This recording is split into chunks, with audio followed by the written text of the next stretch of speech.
पे बात करनी है तो आप ले जाइए इसको, दुकान बंद करिए। और नहीं चाहिए इस देश, नहीं नहीं अब नहीं चाहिए इस देश में, महंगाई पे बात नहीं होगी। जो दिल्ली के हालात है, दिल्ली में जो हिंसा हुई उसके बाद बुलडोजर भी चल गया है और अभी तक हालात काबू में नहीं है, किस तरह से आप उसको देखते हैं?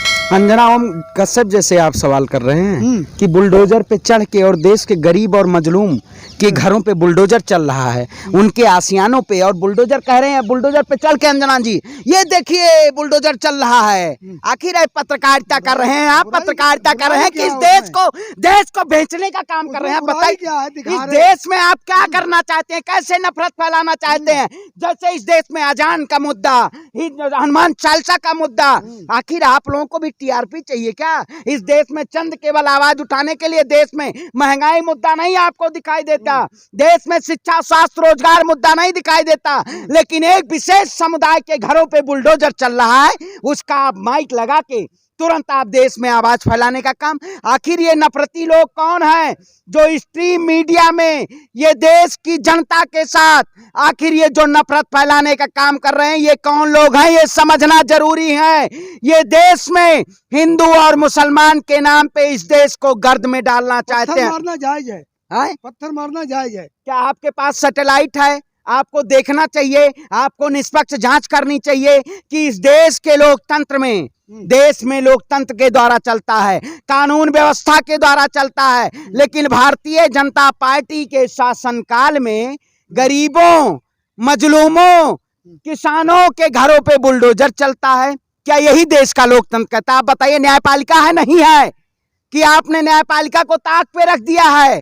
इस देश में न्यायपालिका, पत्रकारिता का क्या है? सबको भी ध्वंस कर दिया आपने बुलडोजर के जरिए। तो गई बात, सुप्रीम कोर्ट की बात मानी गई, सुप्रीम कोर्ट के कहने से ही बंद हो गया। आप बताइए, मैं पूछना चाहता हूं, मैं जहांगीरपुरी गया, मैं हिंदू और मुसलमान वहां सभी लोग रहते हैं, सभी लोगों के आस्थाओं का देख है। आज से 10:55 पे जब बुलडोजर वहां ध्वस्त किया जा रहा था, सुप्रीम कोर्ट का फैसला आया कि बुलडोजर को रोक दिया जाए, अथा स्थिति बरकरार रखी जाए। आखिर 12 बजे तक बुलडोजर क्यों चलता रहा, ये सवाल है। क्योंकि इस देश की आवाम के साथ जिस सरकार ने इस नफरत और अमन को बेचने का काम किया, आखिर हम क्या, आज हमारे साथ नवरात्रि भी लोग मनाते हैं, हम रामनवमी भी मनाते थे, हम रमजान भी मनाते थे, लेकिन इसी सरकार के शासनकाल में आज आपसी द्वेष फैलाया जा रहा है। आज हिंदू मुसलमान के नाम पे जो लोग इस देश को बेचने का काम कर रहे हैं, मैं कहता हूं ये कौन से नफरती लोग हैं जो हमारे देश को आप जैसे पत्रकार बेचने का काम कर रहे हैं। इस देश को, इस देश में आतंकवादियों से बड़े पत्रकार हैं। आप बताइए, अगर हिंदुओं को जगाना क्या गलत है? अरे हिंदुत्व उन्हीं का खतरे में है जिनका भगवान मोदी है, हमारा हिंदुत्व खतरे में नहीं है। ये भारतीय जनता पार्टी खतरे में है जो इस देश में राजनीतिकरण करके और इस देश की जनता को तोड़ने का काम कर रही है। आप बताइए, ईश्वर अल्लाह तेरे नाम सबको सम्मत दे भगवान, जो सरकार कहती है सबका साथ, सबका विकास, सबका विश्वास, सबका प्रयास, इस सरकार ने सबका विनाश करने का काम किया है। इस सरकार से पूछना चाहते हैं, ढोंगी आदित्यनाथ या देश के प्रधानमंत्री, इस देश की जनता को आप ढोंग में और नफरत में क्यों ढकेलना चाहते हैं? मोदी की देन है जो देश बचा हुआ है। आप जैसे गोदी पत्रकार और कुछ अंधभक्त इस देश के और गोबर भक्त को ही लग रहा होगा कि इस देश है तो मोदी है। आप बताइए, इस देश में मोदी नहीं थे तो उससे पहले देश नहीं था, भारत नहीं था?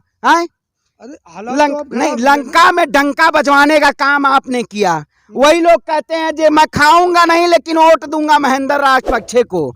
श्रीलंका का हाल आपने देखा, अर्थव्यवस्था चरमरा गई।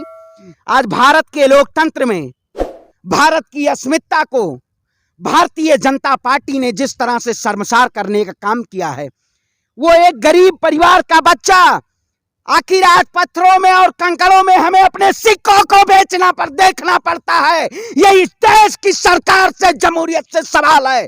आप जैसे पत्रकार इस देश को बेचने का काम करते हैं। अरे देश में अगर पत्रकार सच्चा खबर दिखाने लगे तो शायद इस देश की जनता और इस देश का आम नागरिक खुशहाल हो जाएगा। पत्रकारों पर सवाल उठा रहे, पत्रकार तो वहाँ सच्चाई को दिखा रहे थे बुलडोजर पे चढ़ना पड़ा तो गुनाह क्या कर दिया उन्होंने? नहीं, आप बताइए। हमने वहां मुस्लिम समुदाय के पास भी मिले। मैंने कहा अगर यहाँ की मस्जिद, आपके मस्जिदों को विध्वंस किया गया तो क्या मंदिर को विध्वंस होना चाहिए था? हमारे मुस्लिम भाइयों ने कहा नहीं, ये हिंदू और मुस्लिम सभी का देश है।